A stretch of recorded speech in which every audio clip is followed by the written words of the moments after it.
Hi guys, this is Sam and welcome to Logic. In today's grammar video, I want to talk about something a subscriber asked me about, namely how and when we can use the Saxon genitive '(s) in relation to time expressions. So I thought I'd do a grammar game on the whole concept of the Saxon genitive.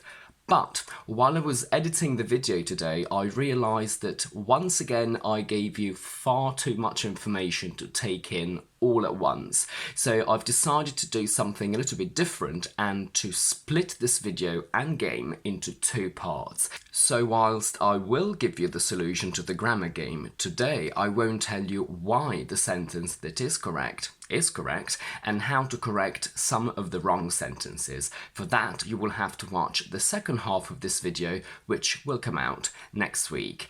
I will link here another grammar game on compound nouns where I touch on some of these elements about the Saxon genitive. So please don't forget to like this video and subscribe to my channel, and let's get started. You know the drill. We have 7 sentences where only one is grammatically correct. Your task is to find it and to think of how you would correct the wrong ones. As a little experiment, I would suggest you pause the video, come up with your own solutions, and then check if they match mine. The correct sentence is number 4. I wasted a day's worth of work.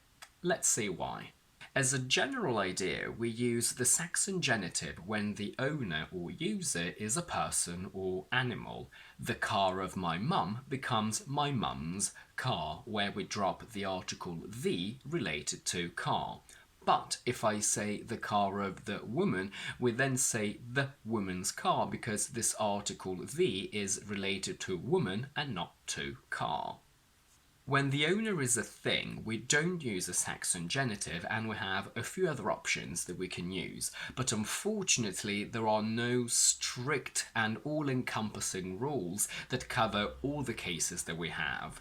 Most of these expressions you learn by being exposed to English, and failing that, you can always check a dictionary. I suggest you watch the video that I mentioned earlier so you can get some general ideas of how we use these other options and how we spell them as well. One of these options is noun plus noun. The door of the car becomes the car door. The leg of the table becomes the table leg. In other cases, however, we can't use this construction. We can't say the happiness idea. We must say the idea of happiness. And again, please do watch my other video because you will get a better explanation as to why that happens.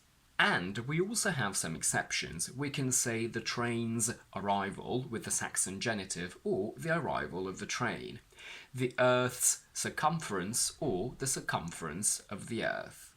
Why is my tomorrow's meeting has been cancelled wrong? This is a very common and very tricky mistake because people that understand that we use the Saxon genitive with time expressions think they're doing the right thing, and I can absolutely understand where they're coming from, but unfortunately we need to be careful because we can't say it in this specific case. We do use the Saxon genitive with time expressions. The class of or from yesterday becomes yesterday's class. The concert of next week becomes next week's concert. The meeting of tomorrow becomes tomorrow's meeting. So now I'm going to give you a very logically challenging reason why we can't say my tomorrow's meeting. In English, we can't have double possessors of the object. If I say my mum's car, I know that it looks very similar to my tomorrow's meeting, but the concept is different. If I say my mum's car, the object is the car, and the possessor, the owner, is only one, my mum. If I say my mum, I know that I'm basically saying that I possess my mum, but again, I'm not the owner of the car. It doesn't mean that I own the car and I own my mum. It simply means that the mum that belongs to me is the single possessor or owner of the car.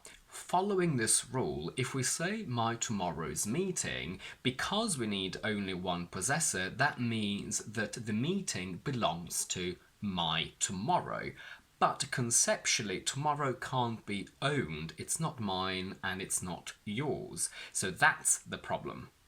So, because conceptually tomorrow can't belong to me, my tomorrow's meeting would mean that the meeting belongs to tomorrow and it belongs to me. But that would mean that we have a double possessor which can't exist in English. So that's why it's wrong.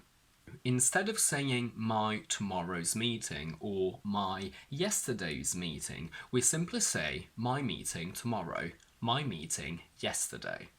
In the sentence, we went on a 7 days holiday, a lot of people may think that the mistake is in the spelling of days, where we have days and apostrophe, but the spelling in itself is not the problem. The Saxon genitive for a singular owner is apostrophe s. The house of my friend becomes my friend apostrophe s house, my friend's house.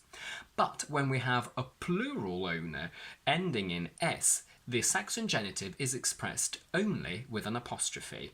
The house of my friends becomes my friend's house, where, as you can hear, there is no difference in terms of pronunciation. If I say my friend's house, that could actually mean the house of my friend or the house of my friends.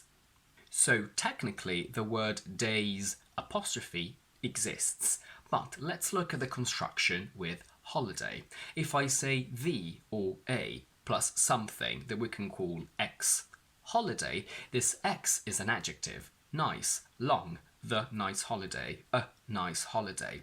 And adjectives are invariable, meaning that they don't change in gender or number. We say one tall friend, and then we say two tall friends. We don't say tall's friends, so tall doesn't become singular or plural. If we put 7 days between the article a and holiday, this becomes an adjective, and as such, it can't be in the plural form. So the correct version is we went on a 7-day holiday. There is also another option, which is we went on 7 days holiday, where we have days apostrophe to create the idea of possession. It's a Saxon genitive.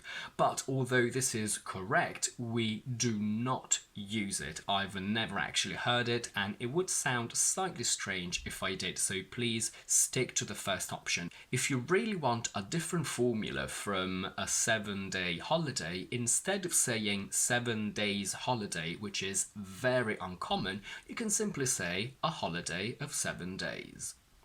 The original question of my subscriber was why we can say a 7-day holiday and 7 days holiday, but we can only say 2 weeks notice, because if you follow what I've just told you, we should be able to say a 2-week notice.